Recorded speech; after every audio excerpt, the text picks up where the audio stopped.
Namaste. Very good morning to all. I, J.B. Sardima, Assistant Professor in Jayoti Vidyapeeth Women's University, Faculty of Education and Methodology, Department of Science and Technology. In this session, we will discuss about the IBPS PO main exams.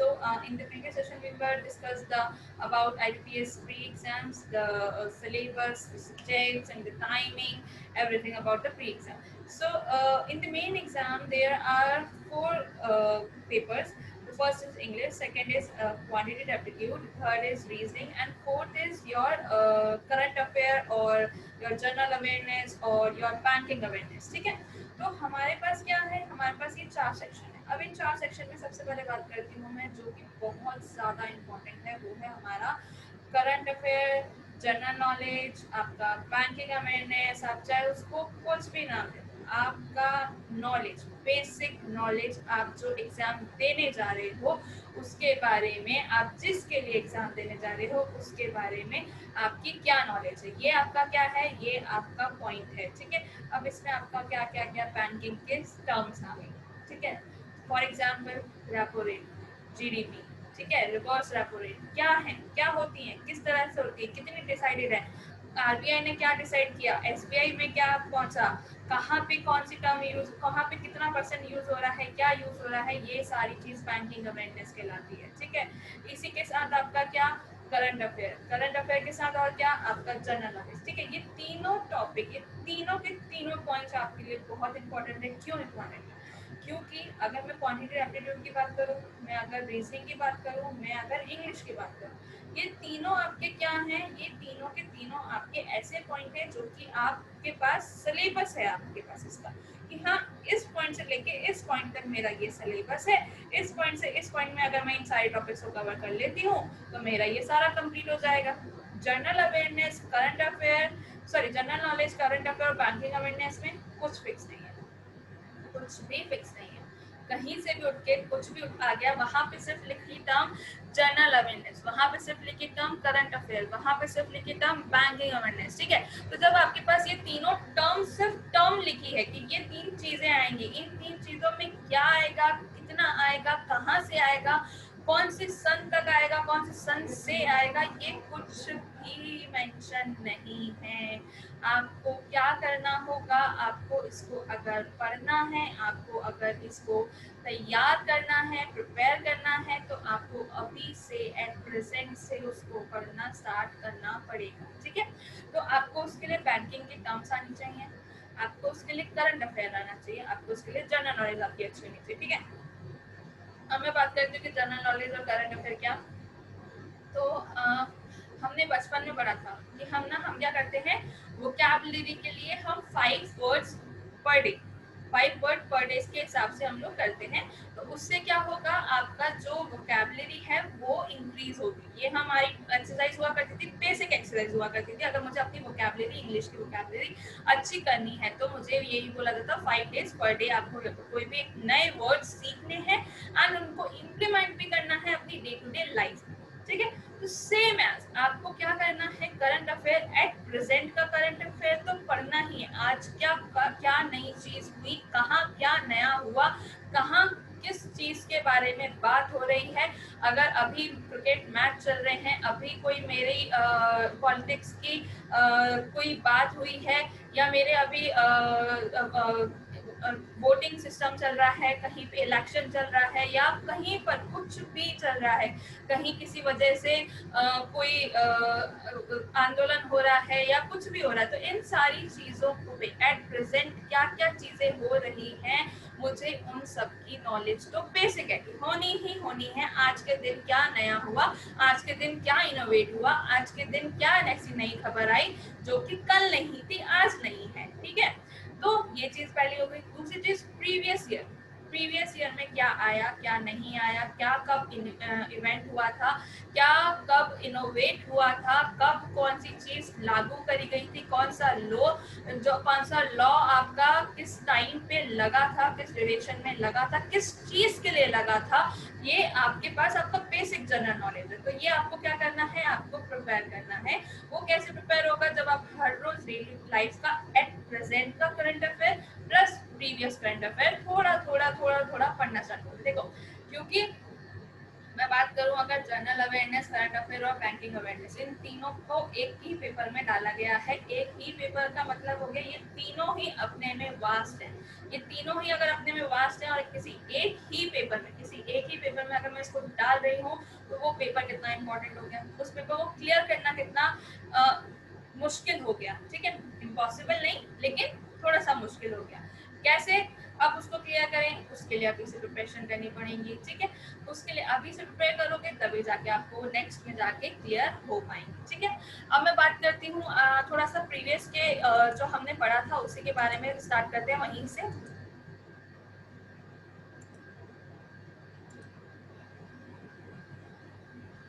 जो मैंने बात करी थी कि pre का exam pattern, मैंने क्या कहा था, प्री का एग्जाम पैटर्न कैसा है, मेरा कुछ इस तरह का प्री का एग्जाम पैटर्न है, जिसमें मैंने कहा था कि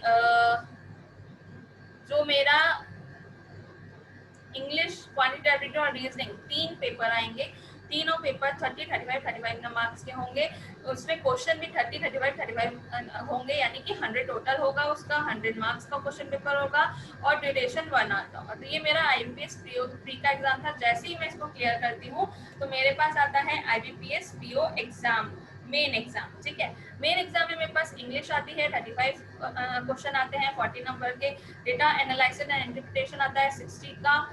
general economy and banking awareness, देख लो तीनों चीजें एक साथ आ गई 40 मार्क्स के लिए। रीजनिंग एंड कंप्यूटर एप्टीट्यूड 60 का। इंग्लिश में भी 25 नंबर की लेटर राइटिंग और ऐसे भी आ गया। तो ये टोटल मेरा 3 आवर्स का टाइमिंग होता है, 3 और 3:30 आवर्स का मेरा ये टाइमिंग होता है, जो मुझे ये क्लियर करना है। अगर पेपर मुझे इतने आवर्स में ये सारे पॉइंट, सारे टॉपिक, सारे सब्जेक्ट के पेपर को क्लियर करना होगा, सारे क्वेश्चंस मुझे उसके आंसर्स लिखने होंगे। ठीक है, अब बात करते हैं सबसे पहले प्री के एग्जाम के सिलेबस की। सिलेबस हम बात कर लेते हैं। प्री में क्या आएगा, इंग्लिश आती है, क्वांटिटेटिव एप्टीट्यूड आता है, रीजनिंग का सिलेबस आता है। ठीक है, इंग्लिश में क्या क्या आता है, रीडिंग कंप्रेशन आता है, क्लोज टेस्ट आता है, पैराग्राम्स आते हैं, मिसलेनियस आता है, फिल इन द ब्लैंक्स आता है, multiply meaning and error supporting आता है, पैराग्राफ कंप्लीशन आता है। ये सारे टॉपिक मेरे इंग्लिश लैंग्वेज में प्री एग्जाम में आते हैं।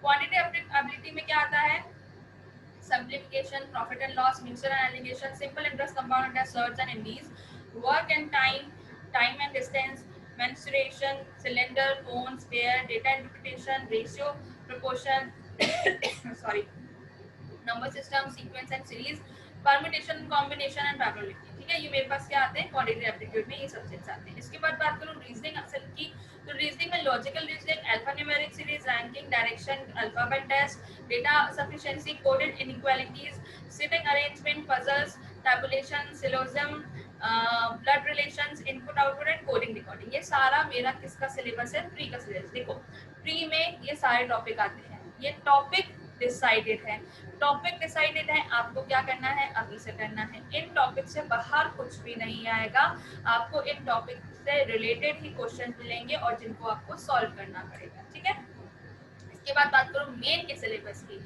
तो मेन में सबसे पहले मैं बात करती हूँ जनरल अवेयरनेस की। फाइनेंशियल, करंट, जनरल नॉलेज, तीनों चीजें आपकी ऐसी आ गई जो कि अपने आप में वास्ट सिलेबस रखती हैं, वास्ट नॉलेज चाहिए। इसके लिए आपको उसके लिए क्या करना है, थोड़ा थोड़ा थोड़ा थोड़ा हर रोज पढ़ना है। अब उस थोड़े थोड़े हर रोज में मैं बताती हूँ क्या होगा। होता ये है कि जनरल नॉलेज की चीजें, करंट अफेयर की चीजें याद नहीं रहती फॉर द लॉन्ग पीरियड। ठीक है, हमने उस चीज को पढ़ा होता है लेकिन हम भूल जाते हैं, लेकिन एटलीस्ट मैंने उसको पढ़ा होता है, उसको पढ़ा होता है तो मुझे वो चीज तो याद होती है कि हाँ मैंने ये पढ़ा था। थोड़ा सा और अच्छे से पढ़ लूंगी तो मेरे को ये भी याद रहेगा कि हाँ ये क्वेश्चन मैंने पढ़ा था, इस क्वेश्चन का आंसर ये था। तो उसके लिए क्या करना है, एटलीस्ट उस क्वेश्चन से गो थ्रू तो होना है। तो उससे क्या होगा, मान लो समटाइम्स क्या होता है कि मेरा कोई क्वेश्चन है, मैंने उस क्वेश्चन को सॉल्व किया, उसकी 4 स्टेप्स थी। 2 स्टेप के बाद 3rd स्टेप में मैं क्या हो गई, कंफ्यूज हो गई। 3rd स्टेप में कंफ्यूज हुई, मैंने उसको सॉल्व किया, उसके बाद मेरा वो सॉल्यूशन आया एंड 4th स्टेप पे मैं गई और मेरा आंसर आ गया। क्लियर। अब एग्जाम में आफ्टर 6 मंथ्स और आफ्टर 1 ईयर मेरे पास वो एग्जाम में क्वेश्चन, सेम क्वेश्चन आया, सेम पैटर्न का या फिर सेम क्वेश्चन आया। अब उस टाइम पे क्या हुआ, मैंने वो क्वेश्चन सिर्फ उसी टाइम पे किया था जब वो एक बार मैंने वो क्वेश्चन को सॉल्व किया। 3rd स्टेप में प्रॉब्लम आई थी, बस उसी टाइम पे मैंने किया, उसके बाद मैंने पूरे ईयर उसको हाथ भी नहीं लगाया। आफ्टर जब एग्जाम का टाइम आया, आफ्टर 1 मंथ और 1 ईयर और 6 मंथ मेरे पास वो एग्जाम का टाइम आया, तो मैंने क्या किया, उसको एग्जाम को क्लियर करने के लिए अपना स्टार्ट किया लिखना क्वेश्चन। अब मुझे पता चला कि ये क्वेश्चन तो मुझे याद ही नहीं आ रहा। फिर थोड़ी देर बाद मुझे ब्लिंक हुआ कि ये क्वेश्चन तो मैंने किया था, इस क्वेश्चन में तो मैं थर्ड स्टेप में जाके कंफ्यूज हो गई थी। ठीक है, कंफ्यूज होने के बाद फोर्थ स्टेप में मेरा आंसर भी आ गया था। अच्छा ये क्वेश्चन में ऐसे फर्स्ट स्टेप थी, ये सेकंड क्वेश्चन स्टेप थी, ये थर्ड स्टेप थी और ये क्वेश्चन लो आंसर आ गया। ठीक है, तो उसके लिए क्या जरूरी है, मैं उस क्वेश्चन से गो थ्रू हुई हूँ, उस टॉपिक से गो थ्रू हुई हूँ, तभी तो मेरे पास वो उसका सोल्यूशन होगा, तभी तो मेरे पास उसको आंसर पता होगा, तभी तो मुझे पता होगा कि इसका कैसे सॉल्व करना है या इसका आंसर कहाँ से आएगा या इसका पीछे लॉजिक क्या है, वो मुझे तभी तो पता चलेगा। अगर मैं उस टॉपिक से ही नहीं, उस टॉपिक को ही नहीं पढ़ूंगी, उस टॉपिक को ही छोड़ दूंगी, तो मेरे पास उस टॉपिक का सारी नॉलेज कितनी होगी, जीरो। तो मुझे क्या करना है, एटलीस्ट याद नहीं रहता डिफरेंट थिंग, एटलीस्ट उससे गो थ्रू होना है, एटलीस्ट मुझे अच्छे से मन लगा के कोशिश यही रखनी है कि मुझे वो याद रहे, अच्छे से उसको पढ़ना है, उसको दिमाग में फिट करना है, उसको ये भी याद रखना है कि इसके पीछे अगर कोई लॉजिक है तो वो क्या लॉजिक था, उसको रिलेट करते चलोगे, शॉर्ट ट्रिक्स बनाते चलोगे तो इजी रहेगा। ठीक है, तो वो चीज मुझे करनी है। अब मैं बात करती हूँ इंग्लिश की, तो इंग्लिश में रीडिंग कंप्रेशन है, वोकैबुलरी है, ग्रामर है और वर्बल एबिलिटी है। ठीक है, इसके बाद बात करती हूँ रीजनिंग कंप्यूटर एप्टीट्यूड की, तो उसमें रीजनिंग एंड कंप्यूटर एप्टीट्यूड देख लो। कंप्यूटर एप्टीट्यूड में आपका क्या आप जो इंटरनेट पढ़ोगे, internet, memory, keyboard, shortcut, computer abbreviation, Microsoft computer hardware, computer software, operating system and networking, और भी कंप्यूटर फंडामेंटल एंड टर्मिनोलॉजीज। ठीक है, तो ये सारी चीजें आप क्या कर रहे हो, अभी पढ़ोगे या आपने पढ़ ली है या आप पढ़ने वाले हो। ठीक है, तीनों ही चीजें, या तो आप अभी पढ़ लोगे, जैसे कि कुछ चीजें अगर मैं बात करूं साइंस के स्टूडेंट से के बारे में, तो फंडामेंटल ऑफ कंप्यूटर के बारे में आप पढ़ रहे हो, तो उसमें क्या है, कीबोर्ड, माउस। ठीक है, आपका कंप्यूटर हार्डवेयर, आपके पास थोड़ा बहुत सॉफ्टवेयर की जानकारी भी होगी, तो ये चीज वही है। ठीक है, मेमोरी की जानकारी भी उसमें ही है। अब मैं थोड़ा और डीप जाऊं तो इंटरनेट भी आप पढ़ोगे, जो आप पढ़ोगे। ठीक है, इंटरनेट पढ़ोगे, नेटवर्किंग पढ़ोगे, ऑपरेटिंग सिस्टम्स पढ़ोगे, टर्मिनोलॉजीज पढ़ोगे। तो ये सारी चीजें क्या है, आप जो पढ़ने वाले हो या पढ़ चुके हो या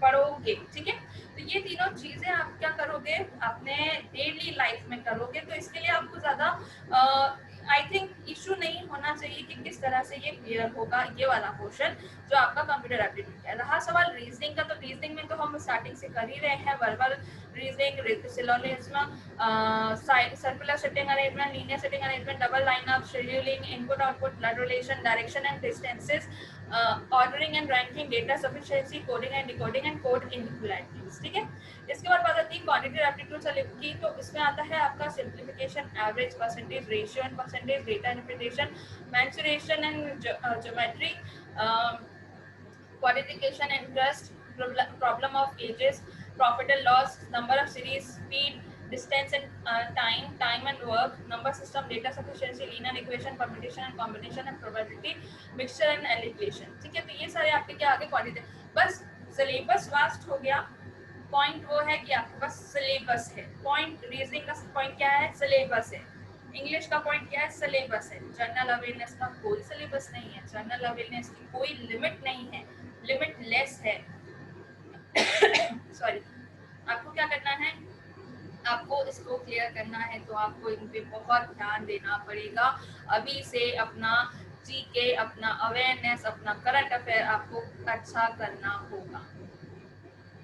सॉरी, नेक्स्ट मैं बात करती हूँ कौन कौन सी ऑर्गेनाइजेशन बैंक्स पार्टिसिपेट करती हैं। Bank of Baroda, Andhra Bank, Allahabad Bank, Bank of Maharashtra, Bank of India, Bharatiya Mahila Bank, Indian Overseas Bank, Indian Bank, IDBI Bank, PNB Bank, Oriental Bank of Commerce, Punjab Bank, Sind Bank, Corporation Bank, Central Bank of India, Canara Bank, EGC, ECGC, Dena Bank, EXIM Bank, Union Bank of India, UCO Bank, Syndicate Bank, Vijaya Bank, United Bank of India. ठीक है, तो ये सारे banks क्या हैं, organisations क्या हैं, participate करती हैं इस पीओ के एग्जाम के लिए थ्रू आईबीपीएस। ठीक है, एसबीआई के बारे में अगर बात करो तो एसबीआई अलग से अपना करवाता है, एसबीआई खुद में वो एग्जाम कंडक्ट करवाता है और उसका अलग पूरा पैनल होता है। ठीक है, अब बात करते हैं प्रीलिम्स एग्जाम के कट ऑफ की, ओवरऑल कट ऑफ की मैं बात कर रही हूँ। तो IBPS PO अकॉर्डिंग टू 2019 की मैं बात कर रही हूँ। तो कैटेगरी क्या है, जनरल कैटेगरी की कितनी थी, OBC की कितनी थी, SC की, ST की, EWS, HI, OC and BI and ID, इन सब की overall cut off. Overall cut off से मेरा मतलब क्या है कि मेरा उसमें जो सॉरी मेरा उसमें जो इंग्लिश था, क्वांटिटेटिव था, रीजनिंग था, इन तीनों को मिला के कट ऑफ क्या बन रहा है, कितना नंबर आ रहा है, 100 का पेपर था राइट, 100 में से कितने नंबर आए वो आपको यहाँ पे उससे रिजल्ट क्लियर होगा कि आप, अगर आपका 60 मार्क्स है तो आप क्लियर हो, अगर आपका 59.80 मार्क्स भी हैं, 80 मार्क्स भी हैं तो भी आप क्लियर हो, लेकिन अगर आपका 59.74 मार्क है तो आप क्लियर नहीं है, आप उसमें आपको दोबारा वो एग्जाम देना पड़ेगा, जब भी नेक्स्ट टाइम पे वो होगा आपका वो क्लियर नहीं माना जाएगा, ठीक है। इसी तरह से इसकी सेक्शनल भी होती है, जैसे कि हमने बात करें कि अगर सेक्शनल क्या होती है, तो सेक्शनल में क्या है कि आपका पर्टिकुलर तो क्या आपका इंग्लिश, रीजनिंग और क्वांटिटी, इन तीनों को तो आपको ओवरऑल तो क्लियर करना ही है, साथ में इनकी अपनी खुद का भी क्लियर करना है कट ऑफ, कि आपका जो जर्नल के लिए जैसे मान लो कितना था, इंग्लिश के कितने मार्क्स का पेपर था, 30 मार्क्स का, उसमें 10.50 तो आपके आने ही चाहिए, इससे कम आते तो आप फेल है, ठीक है। रीजनिंग एबिलिटी में 10.25 आने चाहिए, नहीं तो इससे कम है तो आप फेल है, ठीक है। क्वांटिटेटिव में 8.75 आने चाहिए, इससे कम है तो आप फेल है। इसी तरह IBPS, SC, ST, PWD का 6.50, 6.50, 5.25 मार्क्स है, तो आपको ये एटलीस्ट मिनिमम ये वाली टर्म्स तो आपको क्लियर करनी ही पड़ेगी। अगर आपकी ये इंडिविजुअल क्लियर नहीं है, आपकी ओवरऑल क्लियर है, तो भी आप उसके आगे मेंस एग्जाम नहीं दे सकते। अगर आपका ओवरऑल क्लियर है और इंडिविजुअल क्लियर नहीं है तो भी आप नहीं दे पाएंगे, आपको दोनों ही कंडीशंस को सेटिस्फाई करना पड़ेगा। First condition individual cut off, second condition overall cut off, दोनों को आप क्लियर करेंगे तभी आप मेंस का पेपर दे पाएंगे, ठीक है। नेक्स्ट है मेन की कट ऑफ की बात रही, तो मेन का पेपर 200 का होता है, जैसे कि हमने बात कही थी, आई थिंक 200 और आई थिंक 200 का ही होता है, 200 का हमारा पेपर होता है, जिसमें से हमको क्या करना है, हमको क्लियर करना है। तो ये कुछ कट ऑफ्स हैं, जितने इतने मार्क्स तो मिनिमम हमारे आने ही चाहिए, ठीक है। इसके बाद अगर मैं सेक्शनल कट ऑफ की बात करूँ तो सेक्शनल में भी अलग अलग नंबर हैं, उतने नंबर मेरे आने चाहिए तभी मेरा क्या होगा नेक्स्ट, मैं इसके बाद का जो प्रोसीजर है उसमें पार्टिसिपेट कर पाऊंगी, ठीक है। So these are the terms, these are the main important knowledge for your main exams, and after the main exam and after the pre-exams, how you can do and how you can relate yourself with these total syllabus. So आपको क्या करना है, आपको बस practice करनी है, practice practice and practice करनी है, बिना प्रैक्टिस के कुछ भी नहीं हो सकता है, ठीक है। I hope you don't have any query in this session, but if you have, then please mention in the comment box. I'll resolve it. This session is powered by Digital Version 2.0 Jayati Vidyapeeth Women's University. Thank you.